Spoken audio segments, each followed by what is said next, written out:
Ma'asyiral kiram dirahmati Allah, kita ingat bagaimana Sayyiduna Muhammad sallallahu alaihi wasallam ketika Nabi alaihi salatu wasallam di saat sedang puncak-puncaknya tekanan orang-orang Quraisy, di saat mereka melihat tidak ada lagi pelindung Nabi alaihi salatu wassalam, Khadijah yang tempat segan mereka karena martabat dan kekayaannya, jasa yang pernah ditanamnya di masa jahiliyah dulu, yang merupakan istri Nabi alaihi salatu wassalam, mereka masih segan-segan kepada Khadijah. Beliau sudah dipanggil Allah Subhanahu wa taala radhiyallahu anha. Abu Talib, paman Nabi alaihi salatu wassalam, yang dulu senantiasa berdiri bersamanya, tapi sayang tak beruntung mendapatkan cahaya dakwahnya. Luar biasa sedihnya Nabi alaihi salatu wassalam, dan di saat itulah orang Quraisy semakin menjadi-jadi.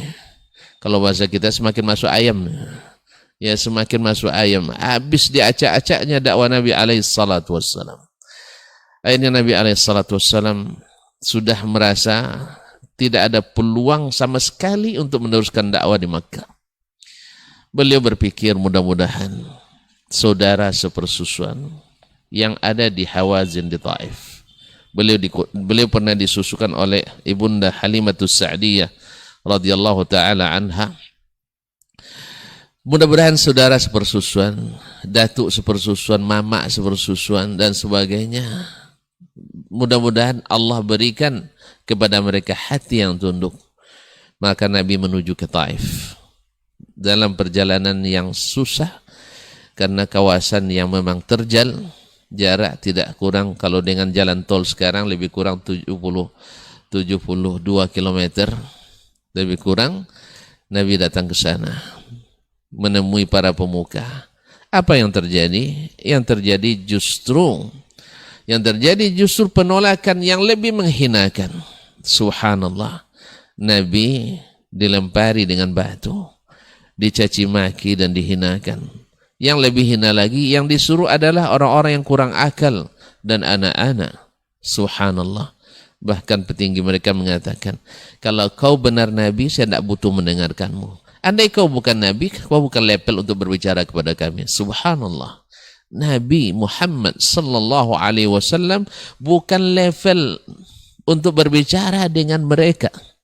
Padahal mereka adalah akhbathu khalqillah, seburuk-buruk hamba Allah, cuman karena kesombongan bahwasanya mereka sedang berkuasa. Nabi yang merupakan akramul khalq ajma'in, mereka Nabi dianggap tidak level berbicara dengannya. La haula wala quwata illa billah. Ini juga pelajaran berharga bagi siapapun dai. Bila dianggap tidak level, bila dianggap tidak berharga, bila dianggap tidak pandai berpikir sebagainya, ingat baginda Sayyiduna Muhammad sallallahu alaihi wasallam telah dikatakan kepadanya dulu, beliau bukan level untuk berbicara dengan para pemuka Quraisy, para pemuka Taif, Bani Thaqif yang menentang agama Allah tabaraka wa taala. Ma'asyiral kiram dirahmati Allah, akhirnya Nabi sallallahu alaihi wasallam berdarah tumitnya, berjalan dengan kesedihan, sampai-sampai beliau berjalan tanpa terasa sampai pada suatu tempat bertemu dengan malaikat Jibril. Allah turunkan malaikat Jibril alaihissalam, bersamanya malakul jibal, malaikat gunung yang siap menawarkan jasa untuk membalas dendam yang sudah tidak ada asa. Ya, dendam yang tidak terbatas lagi menurut kita. Ya, untuk membalas kezaliman orang-orang Quraisy dan orang Bani Thaqif. Ma'asyiral kiram dirahmati Allah. Sebelumnya saya ingatkan dalam sirah disebutkan Nabi alaihissalam ketika orang-orang Bani Thaqif dan Hawazin menolak dakwanya, Nabi bilang, kalau kalian tak terima dakwah saya, tidak bebas saya menyampaikan perkataan Rabb saya, tolong jangan bocorkan berita ini kepada orang Quraisy. Coba permintaannya, jangan sampai penolakan penolakan Thaqif sampai ke orang Quraisy, karena pasti akan lebih dahsyat lagi di saat mereka tahu bahwa tidak ada lagi saudara persusuannya, ya, paman persusuan dan seterusnya tidak membelanya lagi. Kemana dia nak pergi? Tetapi mereka justru mengancam Nabi SAW dan menghinakan Nabi SAW. Di saat itulah datanglah malaikat Jibril, karena mereka katakan ke Nabi SAW, Inna Allah qad nazara aw ra'a ma fa'ala qaumuka bik wa ma fa'ala banu Thaqif bik wa qad sami'a qawlak. Dalam sirah disebutkan Nabi SAW mengadu, Allahumma innama ashku ilaika dha'fa quwwati wa qillati hilati wa hawani 'ala an-nas.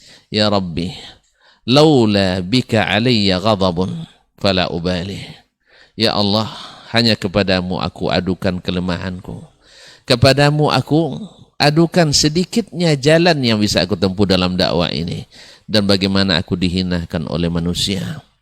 Tetapi kalau engkau tidak murka kepadaku, aku tidak peduli. Subhanallah, asal engkau tidak marah ya Allah, aku tidak peduli apapun yang terjadi. Itulah cinta kaum muslimin. Sedang jemaah yang dirahmati Allah, para pendengar, para pemirsa, cinta, doa itu adalah cinta. Maka datanglah malaikat Jibril menawarkan, ya Muhammad, hadza malakul jibal. Ini adalah malaikat gunung yang siap untuk diperintah melakukan hukuman apapun yang akan diberikan atau diinginkan oleh Nabi SAW. Ada beberapa tawaran, di antaranya adalah law syi'ta ya Muhammad utbiqa alaihimul akhsyabain. Al-akhsyabain, dua gunung besar di Makkah. Kalau kau mau hai Muhammad, aku tautkan dua gunung ini ke atas mereka. Kalau sudah bertaut dua gunung itu, maka Quraisy tinggal sejarah, tinggal catatan sejarah.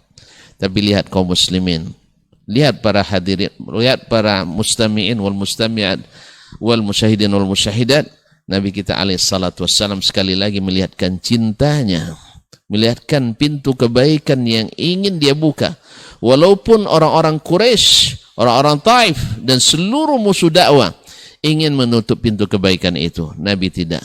Nabi membuka dengan doa. Apa kata beliau? Allahumma la inni la arju ay yukhrijallah inni la arju ay yukhrijallah min aslabihim man ya'budullaha wahdah.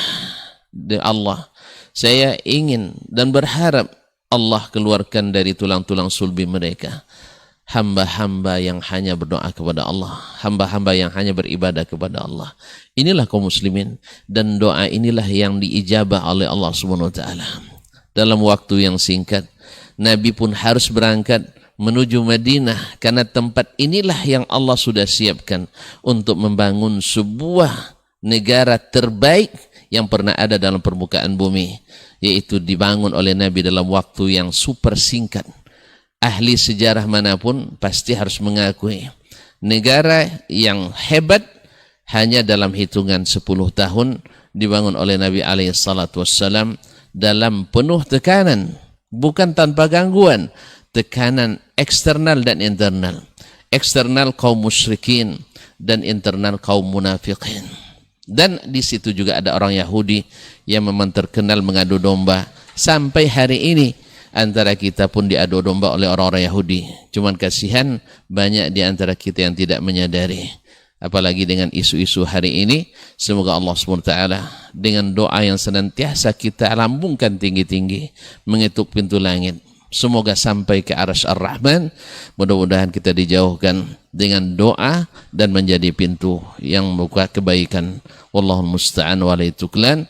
Akhirnya Nabi SAW mengembalikan mereka ke dalam pangkuan Islam dalam waktu yang sangat singkat. Nabi kembali ke Makkah membawa kemenangan, tetapi bukan dengan kepongahan dan keangkuhan. Nabi SAW masuk ke Makkah Yauma Fathi Makkah dengan penuh ketundukan, tadarruk dan rendah hati, sampai kepala beliau karena tunduk kepada Allah hampir menyentuh leher ontanya. Salawatu Rabbi wa salamuhu alaih bi abi wa ummi salawatuhu wa salamuhu alaih. Kaum muslimin, para pendengar, para pemirsa yang dirahmati Allah Subhanahu wa taala, dan di saat itu terlihat lagi bagaimana orang yang senantiasa dekat dengan Allah, berharap kepada Allah. Beliau tidak pernah menyimpan dendam. Beliau tidak pernah menjadi pintu pembuka keburukan. Semuanya adalah kebaikan. Di saat orang-orang Quraisy sudah tidak punya kekuatan, sebenarnya Nabi kalau mau bisa membuat mereka dilumatkan. Tetapi Nabi SAW ketika mereka sudah berkumpul, Nabi memuji Allah, menyanjungnya, bersyukur atas segala nikmatnya. Lalu dia katakan, ya ma'syara Quraisy, madza tadhunnuna anni fa'ilun bikum? Wahai orang Quraisy, menurut kalian apa yang akan aku lakukan kepada kalian? Saat itu kesadaran penuh kembali timbul. Ternyata kita keliru selama ini memusuhi Muhammad sang Nabi. Ternyata kita telah mengubur kebaikan yang sudah jelas-jelas terlihat. Dari kecilnya bergelar Al-Amin, yang tak pernah ada cacat dalam sejarah kehidupannya.